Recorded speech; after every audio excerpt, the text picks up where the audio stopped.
Welcome back to SS Education. Today we are going to learn class 3rd unit, the Latin and the fab. This is the Japanese folk tale. यह एक जापानी folk tale है. Have you ever wondered how things are made? Read the interesting Japanese folk tale on the origin of hand fan and the paper lantern. क्या आपने कभी सोचा है कि चीज़ें कैसे बनती है? हाथ पंखे और पेपर लालटेन की उत्पत्ति पर इस दिलचस्प जापानी लोक कथा को हम आज पढ़ेंगे. Long ago in Japan, there lived an old man with his 2 loving sons. As the sons grew older, they got married and brought home their lovely, accomplished wives. They all lived happily together. बहुत पहले Japan में एक बूढ़ा आदमी अपने 2 प्यारे बेटे के साथ रहता था. जैसे जैसे बेटे बड़े होते गए, उन्होंने शादी कर ली और प्यारी सी निपुण पत्नियों को घर ले आए.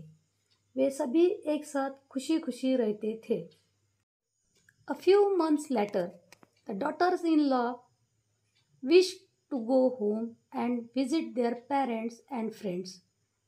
As was the Japanese custom, then all decisions in the household were taken by the father of the house.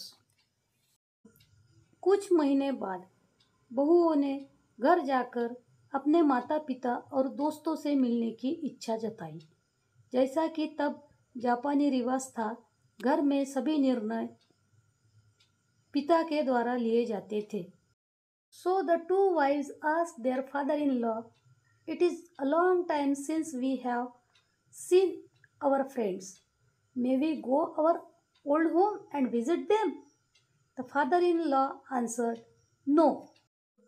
तो दोनों पत्नियों ने अपने ससुर से पूछा, हमारे दोस्तों को देखे हुए काफ़ी समय हो गया है. क्या हम अपने पुराने घर जा सकते हैं और उनसे मिलने जा सकते हैं? ससुर ने उत्तर दिया, नहीं. After many months, they asked again and again. He answered no. The father-in-law felt they didn't care about him and decided to test their love.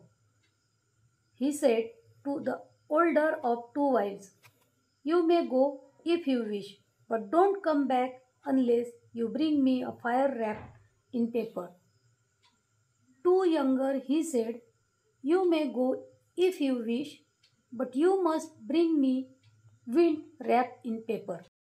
कई महीने के बाद उन्होंने फिर से पूछा और उन्होंने फिर से उत्तर दिया, नहीं. ससुर को लगा कि उन्हें उसकी परवाह नहीं है और उन्होंने अपने प्यार की परीक्षा लेने का फैसला किया. उसने दोनों पत्नियों में से बड़े से कहा, यदि तुम चाहो तो जा सकते हो, लेकिन जब तक तुम मुझे आग कागज में लपेटकर नहीं लाओगे तब तक तुम वापस मत आना. और छोटे से उसने कहा, यदि तुम चाहो तो जा सकते हो, लेकिन तुम मेरे लिए कागज में लिपटी हवा लाकर देना. Now I shall find out. If they care for me, they will search the country through till they find paper that will hold fire and wind, he thought to himself. अब मैं पता लगाऊंगा. यदि वे मेरी परवाह करते हैं तो वे देश को तब तक खोजेंगे जब तक कि उन्हें कागज ना मिल जाए जो आग और हवा को पकड़ लेगा, उसने सोचा. The 2 young wives spent a month visiting their old home. They forgot all about the gifts they were to bring for their father-in-law. When it was time to return, they were greatly troubled. They asked many wise men where to find paper that will hold fire and wind. Everyone was declared, there is no such paper in Japan. दोनों युवा पत्नियों ने 1 महीना अपने पुराने घर में बिताया. वे उन सभी उपहारों के बारे में भूल गए जो वे अपने ससुर ने लाने के लिए कहा था.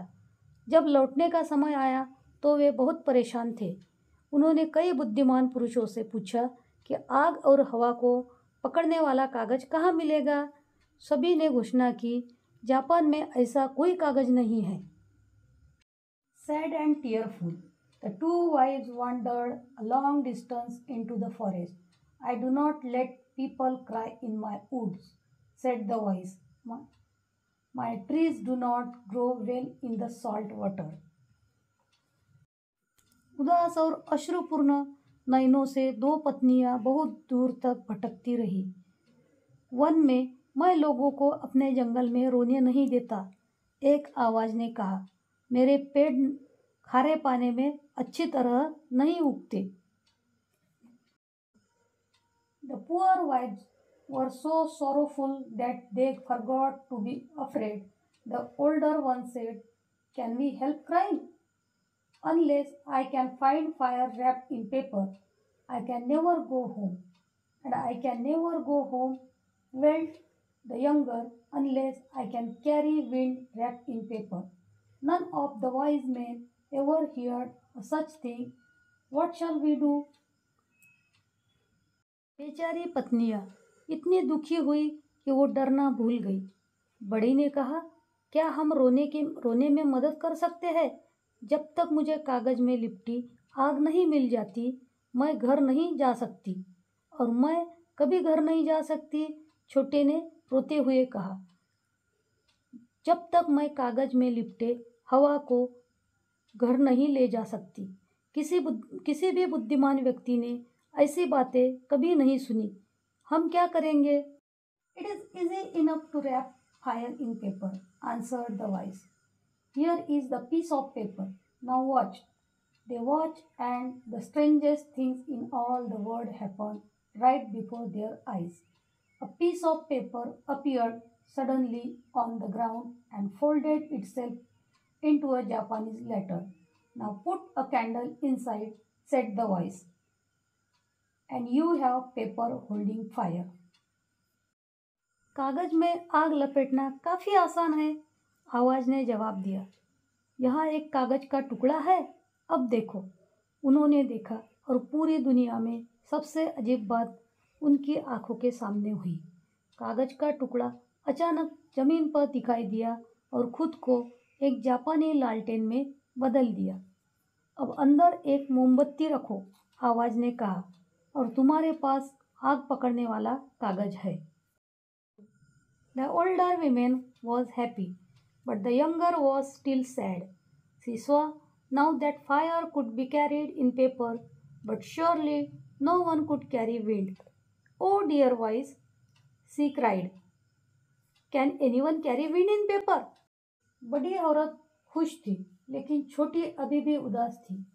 उसने अब देखा कि कागज में आग को लाया जा सकता है, लेकिन निश्चित रूप से कोई हवा नहीं दे सकता। ले लो, प्रिय आवाज। वह रोई, क्या कोई कागज में हवा ले जा सकता है? Much easier than to carry fire, replied the voice, for wind does not burn holes. They watched eagerly. Another piece of paper came all by itself and lay on the ground. Here is the paper, and there is always plenty of wind, said the voice. यह आग ले जाने की तुलना में बहुत आसान है, आवाज ने उत्तर दिया। हवा के लिए छेद नहीं जलाती। देखो, वे उत्सुकता से देखते रहे। कागज का एक टुकड़ा अपने आप आया और जमीन पर पड़ा रहा। Some long, light wings flew to the paper. It folded itself over under together. It opened and closed and waved itself before the tearful face of your younger woman. Does not the wind come to your face? Asked the voice. And it is not the fan that has brought it. The lantern carries fire wrapped in the paper, and the fan carries wind wrapped in the paper. यहाँ कागज है और वहाँ हमेशा बहुत हवा है, आवाज ने कहा। कुछ लंबी हल्की टहनियाँ कागज पर उड़ गई। इसने अपने आप को ऊपर नीचे एक साथ मोड़ा। वह खुल गया और बंद हो गया। और छोटी औरत ने अश्रुपूर्ण चेहरे के सामने लहराया। क्या हवा तेरे मुंह पर नहीं आती? आवाज ने पूछा। क्या यह पंखा नहीं है जो इसे लाया है? लालटेन कागज में लिपटी आग को ढोती है और पंखा कागज में लिपटी हवा को ढोता है। The two young women returned home happily with their gifts. The father-in-law greeted them lovingly and said, "No one ever had such marvel and lantern and the fan. But in my home there are two more precious things than these, and they are my two dear daughters." दोनों युवतियों ने अपने उपहारों के साथ खुशी खुशी घर लौट आई। उनके ससुर ने उन्हें प्यार से बधाई दी और कहा, लालटेन और पंखे जैसा चमत्कार कभी किसी के पास नहीं था, लेकिन मेरे घर में इनसे दो और कीमती चीज़ें हैं, वो मेरी प्यारी दो बिटिया है। तो यह था unit the lantern and the fan. तो अगली बार मिलते हैं एक नए यूनिट के साथ। Do like, share, subscribe SS education.